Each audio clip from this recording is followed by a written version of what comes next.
একেবারে স্টার্টিং এ তো একটা ইভিএম খারাপ ছিল, অসুবিধা হচ্ছিল, কিন্তু আমাদের কাছে এখনো যা আছে মোটামুটি সব ঠিক আছে। তার এক্সপিরিয়েন্স তো সেম থাকবে, এটা নিজের জন্য ভোট দেওয়া, মমতা বন্দ্যোপাধ্যায়ের জন্য ভোট দেওয়া, তো এটা একটু ডিফারেন্ট, কিন্তু এমনি ভোটিং কাস্টিং ভোটে তো কোনো অসুবিধা নেই, একই রকম। আমি প্রথম দিন থেকে বলেছি আমার কোনো টেনশন নেই, কারণ আমার আমার যে নেত্রী তাকে নিয়ে আমার কোনো সংশয় নেই। আমার দল, আমার কর্মী প্রত্যেকটা আমার এত এফোর্ট দিয়েছে এবং আমি নিজে পার্সোনালি এত এফোর্ট দিয়েছি, আমার জয় নিয়ে আমি সংশয় নেই। তাহলে যখন আমার জয়টা নিশ্চিত, তখন সেই নিয়ে আমার আর টেনশন থাকার কোনো কারণ নেই। এর পক্ষে ভালো কেন্দ্রীয় বাহিনী যত হবে, তার যে আমার মনে হয় যে মানুষের ভোট দেওয়ার জন্য আরো সুন্দর ব্যবস্থা, যে কোনো রকম কোনো নির্বিঘ্নে নিশ্চিন্তে ভোট দিতে পারছে। অনেক সময় হয় যে ভোট দিতে বেরোতে পারে না, ভয় পায়, কিন্তু এটা তো অনেক আমাদের ভালো করে দিয়েছে।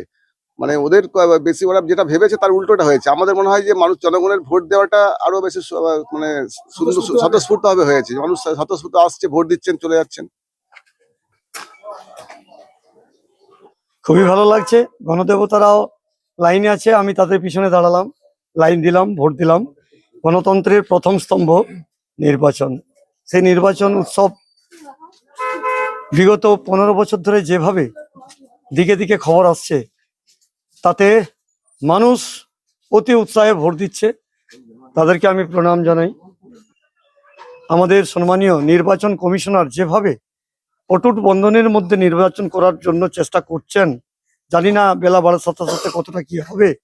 এখনো পর্যন্ত কিছু কিছু জিনিস আসছে, সেগুলোকে আমরা রিপেয়ার করার চেষ্টা করছি নির্বাচন কমিশনারকে জানিয়ে, এবং তারা সেগুলো দেখছেন। হয়তো বেলা বাড়ার সাথে সাথে আরো অনেক ঘটনা আমাদের সামনে আসবে, সেগুলোকে প্রতিহত করার জন্য তাদের উপরে আমরা আস্থাশীল। এইটাই তো মিরাক্কেল এবারে হচ্ছে, সারা বাংলা গেরুয়া ঝড়ের পূর্বাভাস।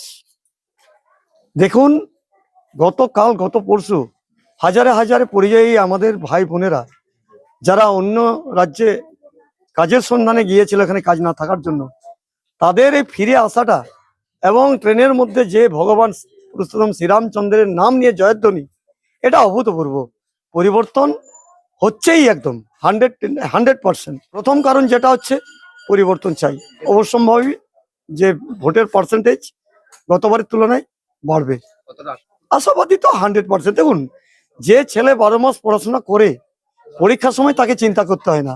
যারা পড়াশোনা করে না, হঠাৎ করে এসে পড়াশোনাই করলো না, ক্লাস সম্বন্ধে জানলো না, সিলেবাস জানলো না, তাদের ক্ষেত্রে তো অসুবিধা থাকবেই।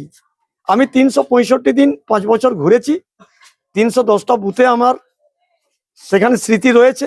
বিধায়ক হিসাবে, জনগণের একজন কর্মী হিসেবে, গণদেবতাদের কর্মী হিসেবে, আমার বিচারক মন্ডলীর কর্মী হিসাবে কাজ করেছি, তারা বিচার করবেন।